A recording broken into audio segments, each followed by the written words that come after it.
What's up, mouth breathers? So today we're talking about the Helms Row. Now, why the Helms Row? Why is it not just called the double dumbbell parallel chest supported row?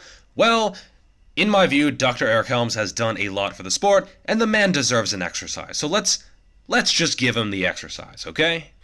Now, I didn't include these in my video on how I built my lats for the simple reason that I've only been doing these recently. I haven't really done them over a long period of time, and therefore they aren't really how I built my lats. They're a new addition to my training. Also, they've given me the ability to summon dumbbells at will, which is pretty cool.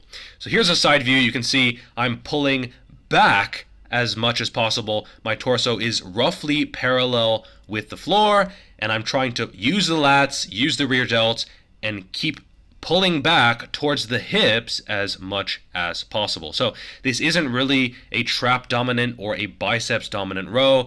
You can make it that if you really want, but I would say use this as a more lat dominant row. One thing I really like is because the chest is supported, you can push the sets really hard. You can go to failure, you can do static holds, you can do drop sets, you can really push it extremely hard, and you can also, just get the most out of the exercise. I think for most people on a barbell bent over row, the lower back and just overall stability and posture and core strength is going to be the limiting factor, not the actual lats. So the main benefit of this exercise is the fact that your torso is supported and you don't have to rely on those muscles. So one thing you can do, which is pretty cool, when you bend over, you can actually let the weights swing forward every single rep. So you can see that the weights are swinging down and also a little bit forward to get a little bit of a stretch on the lats.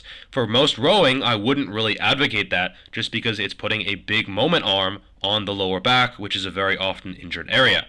But if your chest is supported like this, it makes sense to try to get a stretch on the traps, on the lats, on the rhomboids, and really use a full range of motion.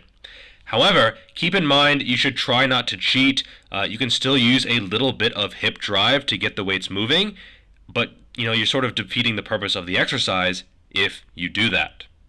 So don't be afraid to lighten the weight. For reference, I've done 110, 120 kilo Yates rows.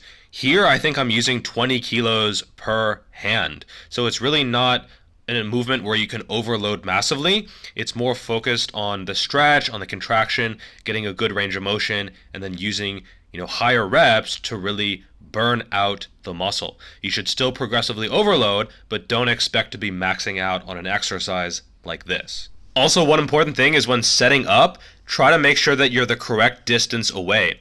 If you're too far away, it's going to feel like you're trying to reach your chest to try to get to the bench, and it's going to feel very uncomfortable, and it might actually put more stress on your lower back because you expect the bench to support you, but then it's too far away and it's not actually giving you any kind of assistance, and that's a good way to potentially get injured. Also, don't make sure you're too close. If you're too close, it's just going to be like a normal row, and you're not really going to get any benefit out of the bench. So I would say see where you're setting up and try to be consistent every single time. And if you're wrong, stand back up and then adjust your position and then go back down. Don't try to adjust your position when you're in that bent over position, because that's when the lower back or the sacrum or hips or whatever can do some funny things, and then, well, I can't be held accountable for any injuries. I would actually recommend pairing these with dumbbell pullovers. A dumbbell pullover is going to work that top half of the range of motion, so going from a full stretch towards the midline, and then these are going to work the rest of the range of motion, so from midline towards back when you're pulling towards your hip. So these sort of complement each other very well, and I think if you put these together, you can really work the full range of motion, the stretch from the pullovers, and then the contractions from the Helms Row. So that about covers everything. Let me know which exercises you want me to cover on this series. It won't have a huge high production value just because it's just me and a camera and the wind, as you can see here. But trying my best to put out good content for you guys, and I want to film the content that you guys want to see.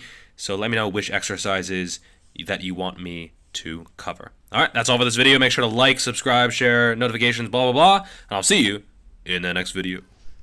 Peace! And also, Merry Christmas.